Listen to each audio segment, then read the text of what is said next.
Hey, I'm Pastor Shane. Welcome to another episode of Family Foundations. Proverbs 18:21 says that the tongue has the power of life and death. Today we want to look at the effect that our spoken words have on our kids.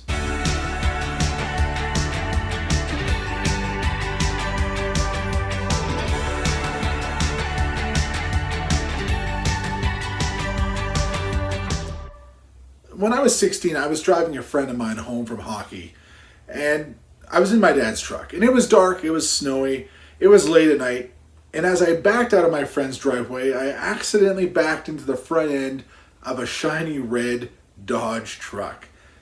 No one saw it, no one heard it, it was late at night, and I actually had thoughts of just driving away. Deep down, I just knew I couldn't do that.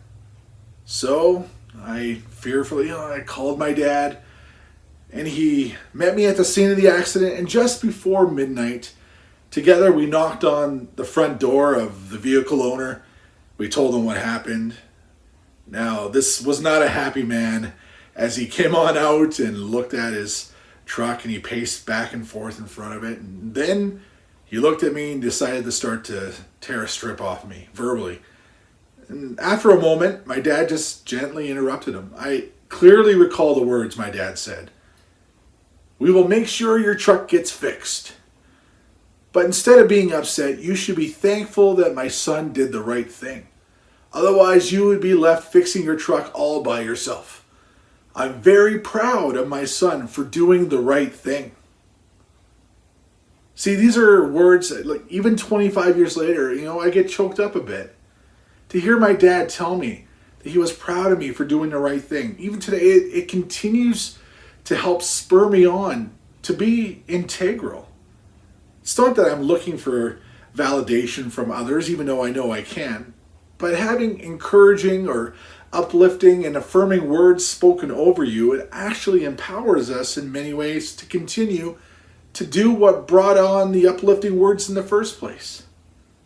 Mother Teresa, she's quoted as saying this: "Kind words can be short and easy to speak, but their echoes are truly endless." Now, thinking back to my vehicle accident, my dad could have easily tore a strip off me as well. He could have called me irresponsible, or mindless, or a bad driver. But my dad chose to, even in a moment where my faults and my mistakes were exposed, he actually chose to validate me.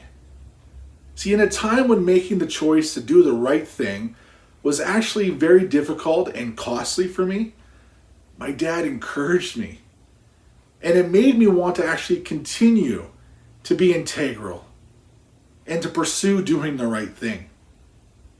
In the early chapters of Matthew, Jesus is preparing himself to start his ministry. And he's traveling down to the Jordan River. Jesus is baptized then by John the Baptist. And coming out of the water, God's Spirit descended upon Jesus. And then God spoke words over Jesus. He said, "This is my Son, whom I love. With him I am well pleased." What beautiful words to be spoken over you. You may not have ever thought of this before, but even Jesus needed to hear life-giving words spoken to him. See, these are words that speak of identity. Jesus is God's Son. Jesus is loved by his Father. The Father is pleased with his Son. These are the kind of words that change what you believe about yourself. These are words of truth, love, acceptance. These are words that breathe life into your whole being. See, these are words that set the course for your life. I was recently asked a question by a mentor, and he asked, "What kind of people does God want our lives to produce?" See, I think about this question quite a bit, especially in relation to raising my kids. God is asking me to raise and steward the kids he has gifted me with. So as I seek to raise and disciple my kids, what am I actually trying to instill into them? Who do I want them to be? Let me give you a solid dose of reality. As parents, what we say, why we say it, and how we say it can either build our kids up or it can tear our kids down. See, Paul in Ephesians 4:29, he says this: Do not let any unwholesome talk come out of your mouths, but only what is helpful for building others up according to their needs, that it may benefit those who listen.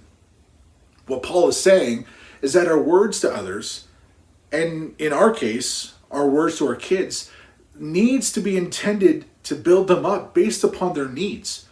So when Paul says, let no unwholesome talk come out of your mouths, this is any kind of talk that does not meet your kids' needs.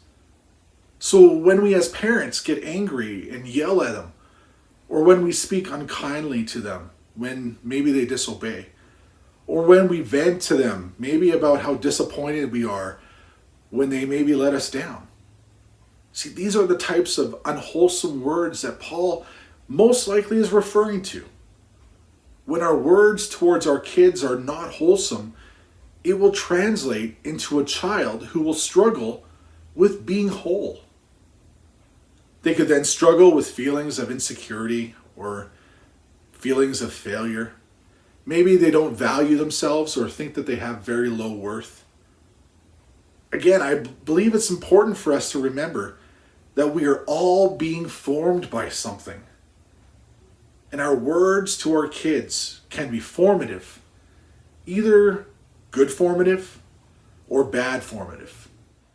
Immediately following Jesus' baptism, and God speaks wonderful words to Jesus, Jesus then ventures out into the wilderness where he's tempted by Satan. 3 times Satan attempted to lead Jesus away from being who he was. And I want you to think about how Jesus actually knew who he was. I'm going to propose that Jesus' identity was developed and secured into his heart and mind by the words God the Father spoke over him. Satan offered a temporary kingdom despite Jesus being the king of all heaven and earth. Satan urged Jesus to give into his hunger and eat bread that Jesus would provide for himself, even though Jesus had the Word of God as his nourishment. Satan pleaded with Jesus to put God to the test, to see if God really would save him, even though Jesus knew his Father would never leave him or forsake him. See, with all 3 temptations, Jesus responds to Satan with, "It is written." That's it. It's written. What Jesus is saying to Satan is, this is what God, my Father, says. Now, Jesus, being fully human, was more than capable of committing sin. Say, for instance, at Jesus' baptism, we actually changed the words that God spoke to Jesus. What if God actually said this? Hey, everybody, have a look. This is Jesus. And I have really big plans for him, and I really hope he doesn't let me down. See, these words don't carry the same uplifting tone. Maybe then, Jesus doesn't have the same confidence or belief in himself because it's a question mark in his Father's mind. What do you imagine could have happened to Jesus then being faced by temptation in the desert? See, we're not going to do this perfectly. I've had a few moments already where I've had to go to my kids and ask them for forgiveness because my words or my tone or maybe even my motivation, it was just wrong. It was destructive. I want to encourage you, parents today, that even if unintentionally you've been harsh or hurtful with your words toward your kids, go and make it right. Speak life into them. May your kind words towards them truly echo in their hearts and actually be with them always. As usual, here are a few questions for you to ponder. If you have any thoughts, questions, comments, feel free to send me an email. Thanks for watching. We'll see you next time.